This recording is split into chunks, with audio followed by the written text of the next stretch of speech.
Hey guys, welcome back. This one is block number 20. So excited, we're like a third of the way through the series now, more than that. But so for this one, we are doing the crisscross stitch, and to get started, chain 29, and then you're going to start in the second stitch from the hook, so skipping one. We have 28 single crochets all the way across. That's our first row, is just 28 single crochets as your foundation.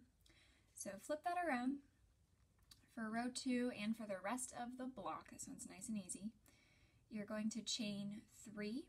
This will count as your first double crochet.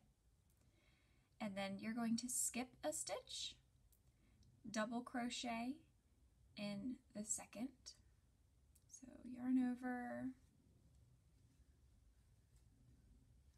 double, and for that crisscross you're going to go back to the stitch that you have skipped, yarn over, and just do a double crochet in that space. So insert through like normal. You're going to have to catch the yarn on the back side, pull it, oops, here we go, pull it on through and double crochet like normal. Some more yarn out, and we keep doing that. So skip the next stitch, so over here to the second, yarn over, double crochet, and back to the one that we skipped, yarn over, double crochet. Oh my gosh, why is that hard for me today, y'all? There we go.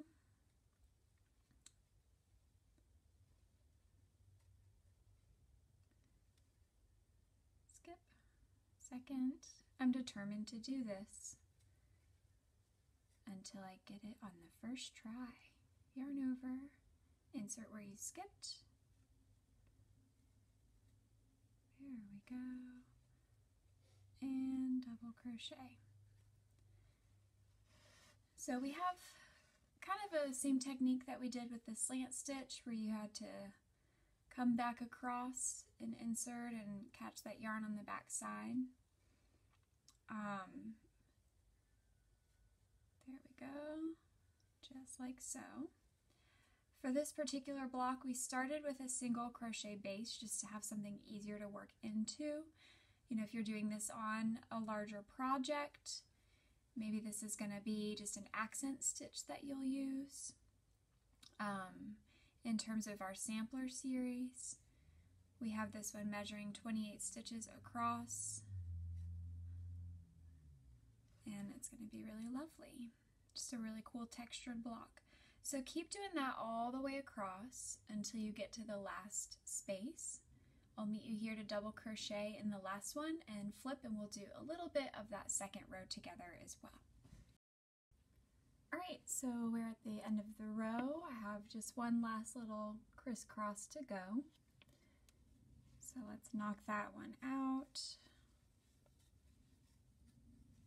There, and in the skipped space. And you just do a double crochet in the very last spot there. Boop. Perfect. So now when we flip over, we still have this beautiful crisscross texture, and we're just going to keep up with it. So we chain 3 to start our row.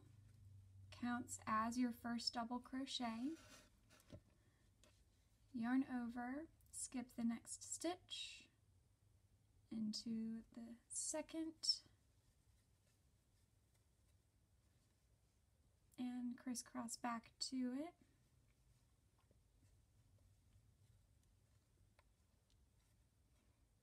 And again, all we're doing here is an easy double crochet. So we're skipping that yarn over, anchor down, pull through 2 1 time, pull through 2 2 times.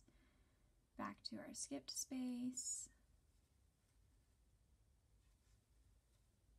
Okay, so very easy stitch, but I love it because it just looks really cool and ripply and textured when it's all done. It looks like something that should be hard, but really you're just doing the same motion over and over.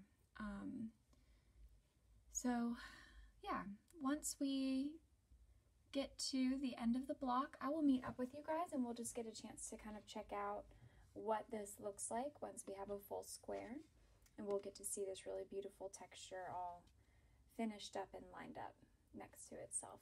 So I will meet you guys back when we have a full block. Alrighty, so here is my finished block. I've done my border. I did something a little different this time. I actually had finished off and then I only bordered around 3 sides because we started with a row of single crochet, and I just decided to use that as part of my bordering. So you can either do that or you can just continue and border around it like normal, but then you will have a little extra row. Beyond that though, I'm really pleased with how this one turned out if you're doing the sampler series and if you're following the blocks, and just make sure that your borders are 28 stitches around each side. If you're just doing this for the technique, then I hope that you really enjoy how pretty this looks. It just has this really cool kind of just crisscrossy wavy texture, and it shows up on both sides, which that's another reason I really like this particular pattern. Some patterns only show up on one side and it's a different texture on the back, and this one's really versatile because you can use it both ways. So I hope you enjoyed block number 20. We will see you next week for block 21. Have a good one.